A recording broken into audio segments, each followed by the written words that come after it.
औज़ुबिल्लाहिमिनश्शैतानिर्रजीम बिस्मिल्लाहिर्रहमानिर्रहीम अस्सलाम वालेकुम।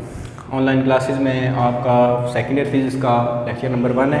ठीक है, लेक्चर नंबर 1 में हम जो है इतनी ज़्यादा डिटेल में जो है एकदम से अपने जो है वो सिलेबस को शुरू नहीं करेंगे। सबसे पहले आपको पेपर पैटर्न के बारे में पता होना चाहिए।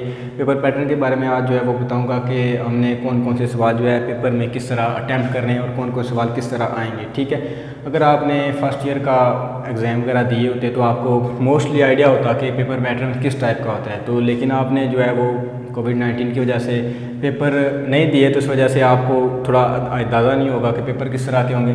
तो पेपर पैटर्न में सबसे पहले आपके जो है वो जो सबसे पहला क्वेश्चन होता है आपका वो होते हैं MCQs। ठीक है, क्वेश्चन नंबर 1 जो होता है वो आपके MCQs होते हैं। ठीक है, क्वेश्चन नंबर 1 में आपके MCQs होते हैं। MCQs टोटल होते हैं 17। ठीक है, एक नंबर के MCQs होते हैं 1 × 17। ठीक है, ये 17 मार्क्स के आपके MCQs होते हैं। ठीक है, MCQs में आपके बुक के एंड पे MCQs नहीं दिए हुए, दरमियान में जो मैं बताऊंगा आपके MCQs पेपर जो है वो चैप्टर पढ़ते हुए वो चैप्टर के अंदर में से ही आपके MCQs बन के आते हैं। ठीक है, तो वो आपने याद रखने हैं। ठीक है, क्वेश्चन नंबर 2 आपके होते हैं आगे शॉर्ट क्वेश्चन। ठीक है, ये MCQs होते हैं। ठीक है, ये MCQ होते हैं। क्वेश्चन आगे दूसरे जो है आपका सब्जेक्टिव टाइप पेपर होता है उसमें आपके होते हैं शॉर्ट क्वेश्चन और लॉन्ग क्वेश्चन। ठीक है, पहले शॉर्ट क्वेश्चन।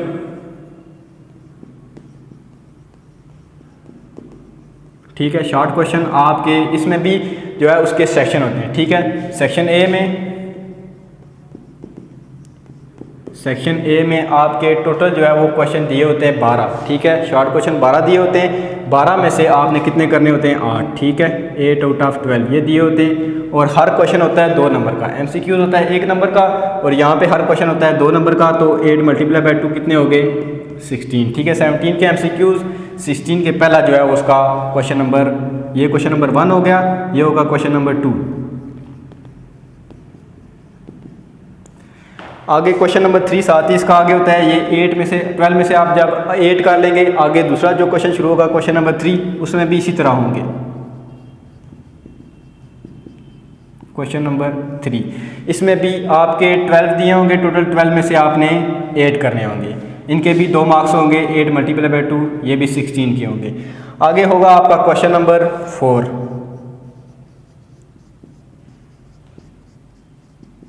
क्वेश्चन नंबर 4 में आपके टोटल 9 क्वेश्चन दिए होंगे।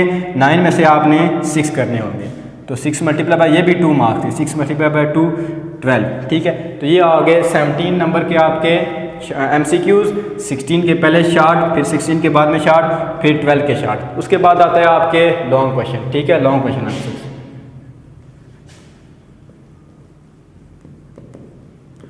Question answers. Long question answer में आपके टोटल जो है वो 5 दिए होते हैं। 5 में आपने 3 करने होते हैं। यहाँ तक हो गए क्वेश्चन नंबर 4 तक आपके। आगे यहाँ से स्टार्ट होता है क्वेश्चन नंबर 5। क्वेश्चन नंबर 5, अब इस 5 के आगे 2 मजीद पार्ट होते हैं, पार्ट ए और पार्ट बी। पार्ट ए के 5 नंबर होते हैं, पार्ट बी के 3। पार्ट ए आपका होता है थ्योरी का क्वेश्चन होता है, पार्ट बी होता है आपका न्यूमेरिकल क्वेश्चन। ये टोटल हो गए इसके 8 क्वेश्चन, 8 मार्क्स। ठीक है, आगे क्वेश्चन नंबर 6, इसके भी ए बी पार्ट, 5 का एक, 3 का दूसरा। ठीक है, इस तरह 8। और क्वेश्चन नंबर 7, इसके भी ए बी पार्ट बिल्कुल ऐसे ही 5 और 3 नंबर के, 8 नंबर के। ठीक है, और इसी तरह आगे क्वेश्चन नंबर 8 और क्वेश्चन नंबर 9 भी होते हैं। ठीक है, इनमें से आपने 3 करने होते हैं। इनमें से पहले MCQs कर लेते हैं, उसके बाद क्वेश्चन नंबर 2 शुरू होता है। इसमें से आपके 12 में से 8 करने होते हैं। क्वेश्चन नंबर 3 में 12 में से फिर 8 करने होते हैं। क्वेश्चन नंबर 4 में से 9 में से 6 करने होते हैं। और आगे लॉन्ग क्वेश्चन शुरू होते हैं। लॉन्ग क्वेश्चन में क्वेश्चन नंबर ये 5, 6, 7, 8 और 9 5 होते हैं। 5 में से आपने 3 अटैम्प्ट करने होते हैं। 3 अटैम्प्ट किस तरह करने होते हैं, ये नहीं है कि आपका ए या बी इसमें से एक कर लेंगे तो आपका 1 हो जाएगा। नहीं, आपका जो है दोनों करेंगे, आप ए और बी दोनों करेंगे तो आपका ये क्वेश्चन 1 होगा। ठीक है, एक थ्योरी वाला क्वेश्चन, एक न्यूमेरिकल वाला क्वेश्चन, दोनों करेंगे तो आपके जो है वो ये हल हो जाएंगे। ठीक है, ये हो गया आपका पेपर पैटर्न। उसके बाद आपको जो है आज स्टार्ट करते हैं फ़िज़िक्स के बारे में कुछ इंट्रोडक्शन दे दूँ कि फ़िज़िक्स होती क्या है। मोस्टली 80 या 70% लोगों को जो है इसके बारे में नहीं पता। कोई वो सब्जेक्ट पढ़ रहे हों उसके बारे में उनको डिटेल में पता नहीं होता कि हम पढ़ क्या रहे हैं, हमें किस बारे में पढ़े, तो वो उसी तरह पढ़ते रहते हैं। ठीक है, जैसे आप अगर जहन में सोचें कि आपको आपके जहन में फ़िज़िक्स की क्या डेफिनेशन आती है, फ़िज़िक्स की क्या डेफिनेशन होती है, तो बहुत सारे लोगों को पता होगी, लेकिन कुछ लोगों को नहीं भी पता होगी कि फ़िज़िक्स की डेफिनेशन क्या होती है। तो फिज़िक्स को पढ़ने से सबसे पहले हम जानते हैं कि साइंस क्या होता है। ठीक है, साइंस जो है एक लातिनी लफ्ज़ साइंटिया से निकला है। किससे? साइंटिया से, जिसके लफ्ज़ी मानी है नॉलेज के। ठीक है, क्या मानी है? नॉलेज के, नॉलेज। ठीक है, आगे हम देखेंगे नॉलेज ये किस चीज़ का होता है, किस टाइप का होता है। ठीक है, ये नॉलेज होता है दो तरह का। ठीक है, एक होती हैं आपके पास बायोलॉजिकल साइंसेस, एक होती हैं आपके पास फिजिकल साइंसेस। बायोलॉजिकल साइंसेस, दूसरी होती हैं आपके पास physical sciences.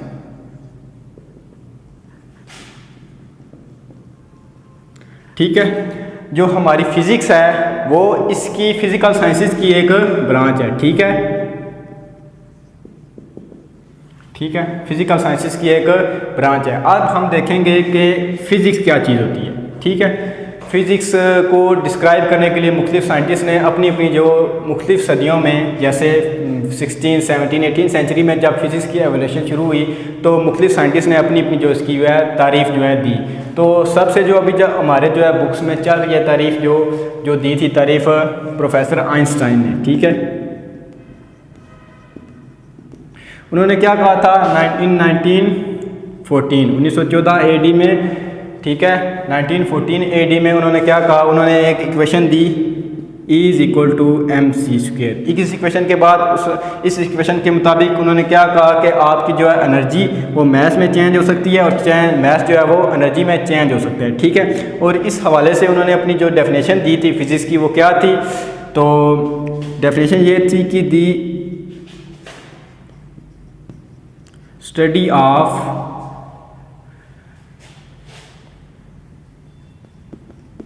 Matter, energy and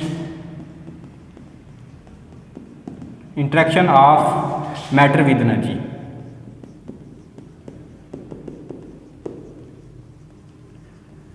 ये प्रोफेसर आइंस्टाइन ने ये डेफिनेशन दी थी कि स्टडी ऑफ फिजिक्स क्या चीज़ है, the study of matter, energy and interaction of matter with energy. यानी किस चीज़ की स्टडी है? मैटर की, एनर्जी की और interaction of matter with energy. Energy का मैटर के साथ क्या इंटरेक्शन है, क्या रिलेशन है, इसको हम क्या कहते हैं जी?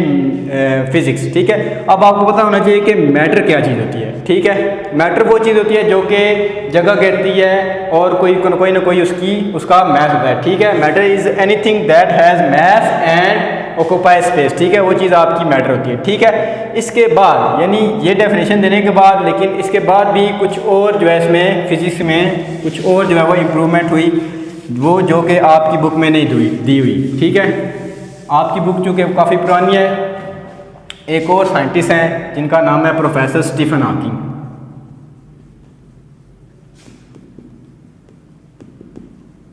Professor Stephen Hawking. ठीक है, इन्होंने 2018 में अपनी जो है वो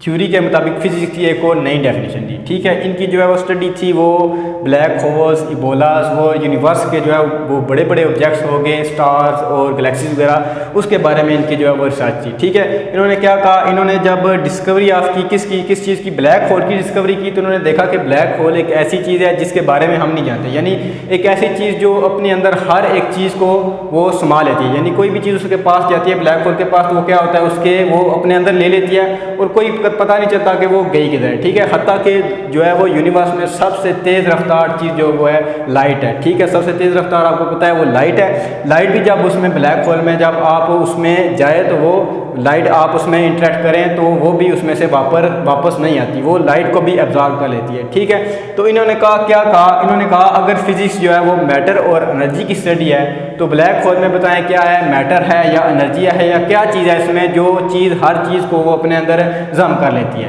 तो उसके बाद उन्होंने कहा कि अगर इसमें मैटर है, एनर्जी है, तो इसको जो है वो हमें डिस्क्राइब क्यों नहीं कर सकते। ठीक है, तो उन्होंने कहा कि नहीं, कुछ और चीज़ है, ब्लैक होल में कुछ और चीज़ है, एबोलाज वगैरह में कुछ और चीज़ है जिसके बारे में हम नहीं जानते। ठीक है, उन्होंने कहा सिर्फ मैटर और एनर्जी की जो है वो स्टडी वो फिजिक्स नहीं है। ठीक है, उन्होंने एक नई डेफिनेशन दी फिजिक्स की, उन्होंने कहा दी